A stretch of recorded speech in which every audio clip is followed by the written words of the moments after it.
Assalamualaikum warahmatullahi wabarakatuh. Selamat siang, anak-anak sekalian. Di sini kita kembali lagi dengan mata kuliah Sejarah Kajian Bahasa. Setelah minggu lalu kita bahas mengenai kontrak kuliah, maka untuk hari ini kita akan masuk ke materi yang pertama, yaitu kajian bahasa tradisional. Sebelumnya, kenalkan nama Ibu Intan Nerlian Sari Rahmawati dari Program Studi Bahasa dan Sastra Indonesia Angkatan 19 Universitas Airlangga Surabaya. Di sini kita akan membahas mengenai sejarah kajian bahasa pada periode awal. Baskin sendiri dalam Pateda 1988, bab 14, sejarah linguistik dapat dibagi menjadi 3 tahap, yaitu tahap grama atau tahap studi bahasa yang dilakukan oleh orang-orang Greka yang kemudian dilanjutkan oleh ahli-ahli Perancis. Dasar pemikiran mereka adalah bahasa yang bersifat normatif dan terbatas. Yang kedua adalah tahap filologi, yaitu tahap kajian bahasa yang dilakukan oleh orang-orang Alexandria.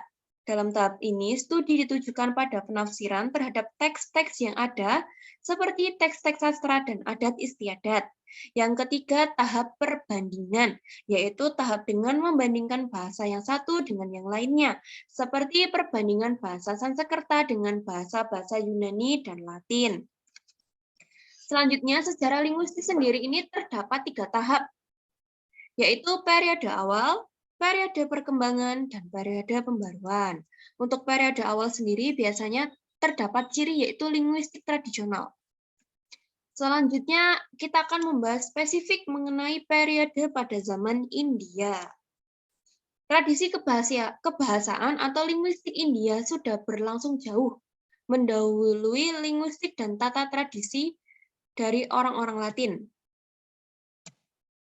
Linguistik India atau tata bahasa India diwarisi secara turun-temurun.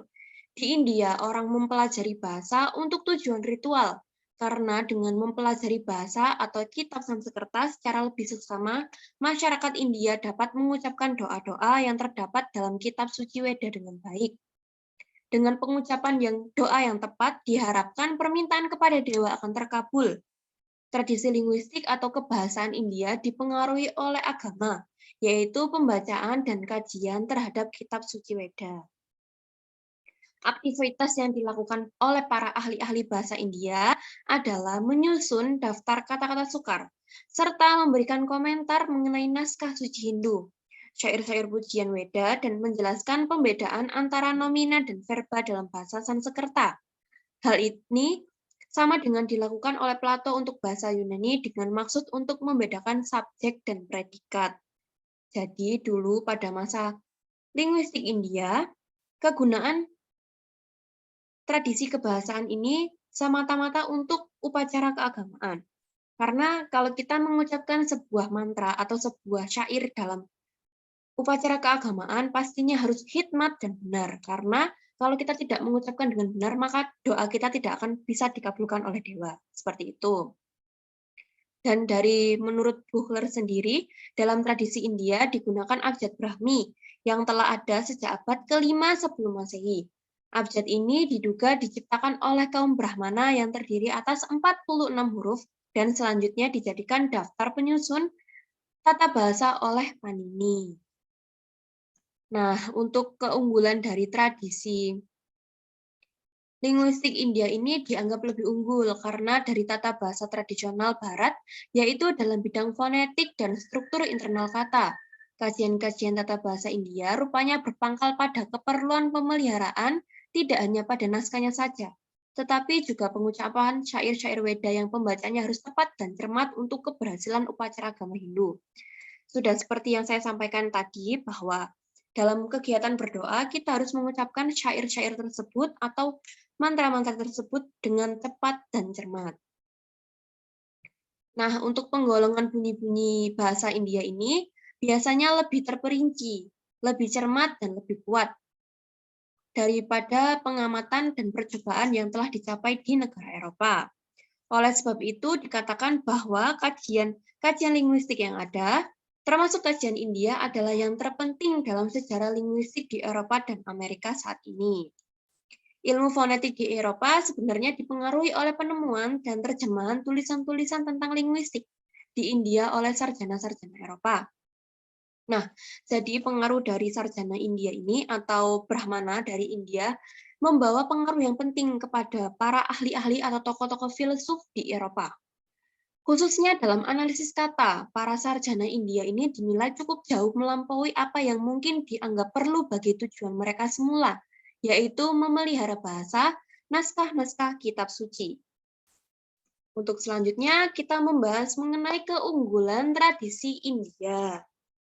Setiap tradisi atau setiap kajian bahasa selalu mempunyai tokoh. Nah, uniknya tokoh dari tradisi India ini seorang perempuan yaitu bernama Panini.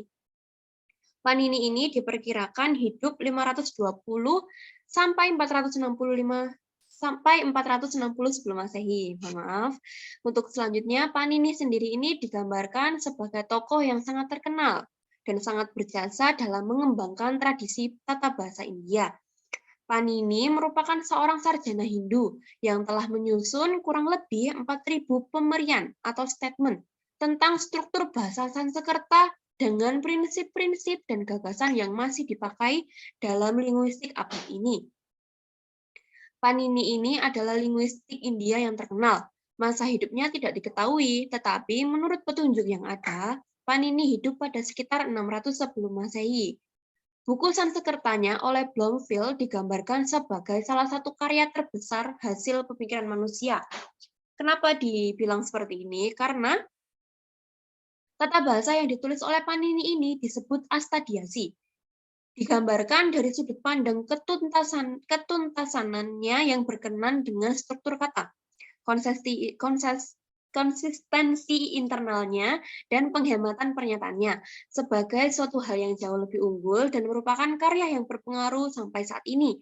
Diperkirakan buku tersebut ditulis dan digunakan pada tahun 600 sebelum Masehi dan 300 sebelum Masehi. Nah, kita membahas mengenai tata bahasa dalam karya Panini adalah deskripsi lengkap dari bahasa Sanskerta yang pertama kali ada. Walau ada beberapa kekurangan karena menyesuaikan pada zaman saat itu juga ya, di mana ilmu pengetahuan dan juga teknologi masih belum secanggih atau berkembang seperti sekarang. Namun, perkembangan tradisi linguistik India ini berlangsung secara otonom. Artinya tidak ada pengaruh oleh tradisi lain seperti Yunani dan Romawi, dan tradisi linguistik India ini berlangsung mendahului linguistik Greko dan Latin. Dalam tradisi India ada pertentangan mengenai status alamiah dan konvensional bahasa, yaitu kita kerap mengenal sebagai fisis dan nomos, serta perdebatan antara analogi dan anomali terhadap struktur bahasa. Nah, kita membahas mengenai fisei, nomos, anomali, dan analogi. Di sini kita sudah tidak asing dengan yang namanya fisei. Fisei ini bahasa yang berkembang secara alamiah atau berasal dari alam. Ada yang bisa memberikan contoh? Ayo, seperti apa bahasa yang berkembang secara alamiah? Misalnya, dari hewan. Kita bisa mengenal suara tokek. Tokek bunyinya seperti apa? Tokek, seperti itu kan? Maka orang-orang sepakat menyebut hewan tersebut sebagai tokek. Untuk selanjutnya, mungkin kita juga bisa mengambil contoh dari cicak. Cicak sendiri, suara yang dihasilkan adalah cak, cak, cak, cak, seperti itu. Nah, maka orang-orang pada zaman dahulu memanggil hewan tersebut sebagai sebutan cicak. Yang kedua ada nomos. Bahasa berkembang atas kesepakatan bersama atau konvensional. Nah, ini sendiri bisa kita pahami bahwa di suatu daerah atau tempat tinggal selalu ada kesepakatan bersama antara masyarakat yang mendiami tempat tersebut. Misalnya, kenapa kuda disebut sebagai kuda dalam bahasa Indonesia dan kenapa kuda dalam bahasa Jawa disebut sebagai jaran? Itu adalah akibat dari kesepakatan dari masyarakat sekitar. Nah, untuk selanjutnya ada anomali atau penyimpangan ketidakraturan bahasa. Di sini mungkin kita masih belum mengenai adanya kajian sintaksis yang lebih mendalam, karena memang dalam struktur bahasa, apalagi yang digunakan dalam sehari-hari, tentu untuk pola penyusunan subjek, predikat, atau objeknya tidak sesuai atau masih bercampur-campur. Nah, yang keempat, kita membahas mengenai analogi atau keteraturan bahasa, di mana sejarah perkembangan bahasa sendiri tentunya melahirkan banyak ilmu-ilmu baru, yang tentu dapat menjadi pedoman kita dalam menggunakan bahasa tersebut. Selanjutnya ada nomen atau verbum.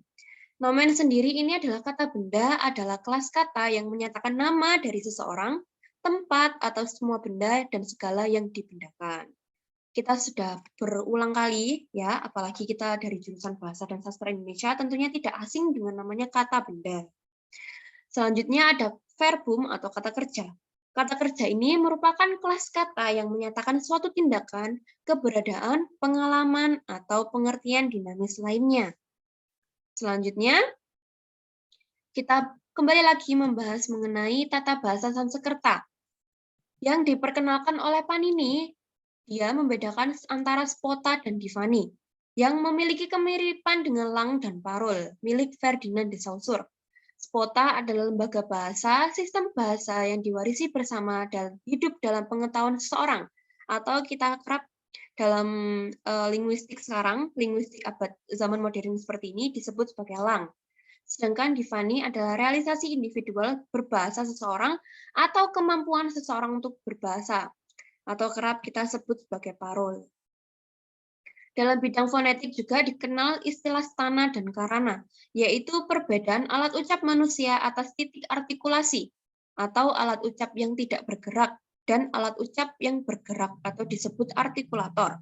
Bahasa Sanskerta mengenal 3 nada yang bersifat distintif, yaitu tinggi, rendah, dan melandai atau falling. Ketiga nada itu disebut udata, tinggi, anudata, rendah, dan swarita, falling. Selanjutnya, dalam kelas kata dikenal 4 kelas kata, yaitu nomen, verbum, preposisi, dan partikel.